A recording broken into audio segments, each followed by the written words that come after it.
کیا زکوٰۃ کی طرح قربانی کے لیے بھی کوئی نصاب موجود ہے؟ پہلی بات تو یہ ہے کہ یہ قربانی ہے کیا، سنت ہے یا واجب ہے؟ جی، اللہ کے نبی صلی اللہ علیہ وسلم نے قربانی کی، مسلمانوں نے بھی کی۔ اب اس دور میں ہمارے لیے کیا حکم ہے کہ ہر بندہ قربانی کرے؟ لازمی ہے، واجب ہے؟ تو علماء کرام کے دو گروہ ہیں۔ کچھ علماء کرام کہتے ہیں کہ نہیں، یہ سنت مؤکدہ ہے، اللہ کے نبی صلی اللہ علیہ وسلم نے بھی کی، اور جن صحابہ کے پاس گنجائش تھی انہوں نے بھی کی۔ جی، اور نبی رحمت صلی اللہ علیہ وسلم کا فرمان بھی ہے کہ من وجد ساعتن فلم یضحی فلا یقربن مصلانا، جس بندے کے پاس گنجائش ہو، وسعت ہے، مال موجود ہے، قربانی نہیں کرتا، تو وہ نماز پڑھنے کے لیے عیدگاہ بھی نہ آئے۔ تو یہ ایک ڈانٹنے کا انداز ہے کہ کرنی چاہیے۔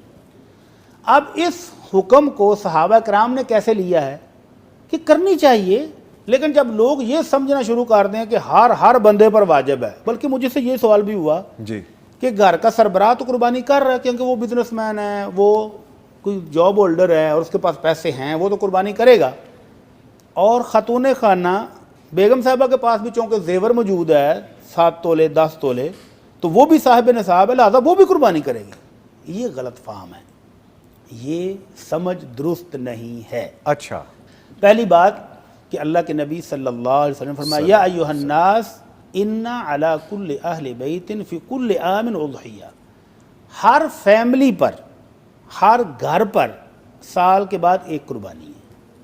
یہ نہیں کہا کہ پورے محلے پر، اور یہ بھی نہیں کہا کہ گھر کے ہر فرد پر قربانی ہے، نہیں۔ گھر کا سربراہ والد ہے، اس کے 4 بیٹے بیٹیاں کٹھے رہتے ہیں، اگرچہ وہ شادی شدہ بھی ہوں، کٹھے رہتے ہیں، تو والد ایک قربانی کرے تو وہ پوری فیملی کی طرف سے کافی ہے۔ ٹھیک ہے۔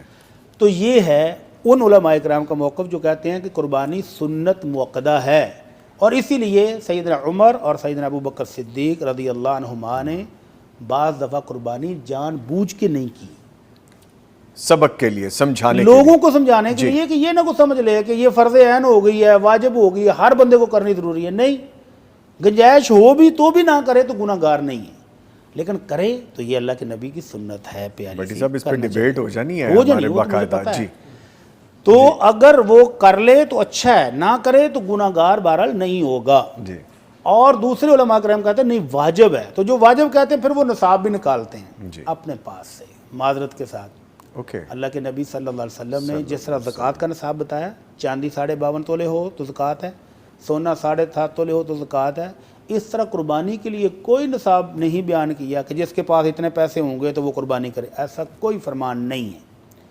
تو پھر کون کرے قربانی؟ جس شخص کے پاس قربانی خریدنے کی طاقت ہو وہ کرے۔ جی، طاقت سے مراد کیا ہے؟ ایک بندے نے گھر کا کرایہ دے لیا ہے، بجلی کے بل دے لیے، گھر میں راشن موجود ہے، ضروریات زندگی ساری ہیں، اور وہ سمجھتا ہے کہ میرے پاس بکرے کے پیسے اب بھی ہیں تو وہ لے لے، اور اس کے پاس بکرے کے لیے پیسے نہیں ہیں، وہ سمجھتا ہے کہ میں گائے یا اونٹ میں حصہ ڈال سکتا ہوں، 25-30 ہزار پاس میرے پاس زائد موجود ہے، تو وہ قربانی کے حصے میں شامل ہو جائے۔ اور جس کے پاس اتنی دولت نہیں ہے، وہ نہیں کر پا رہا، تو کوئی حرج نہیں، وہ نہ کرے۔ اور جن کے پاس ہے اور وہ فیملی جوائنٹ ہے، کٹھے رہ رہے ہیں، تو ایک قربانی ان سب کے لیے کافی ہے۔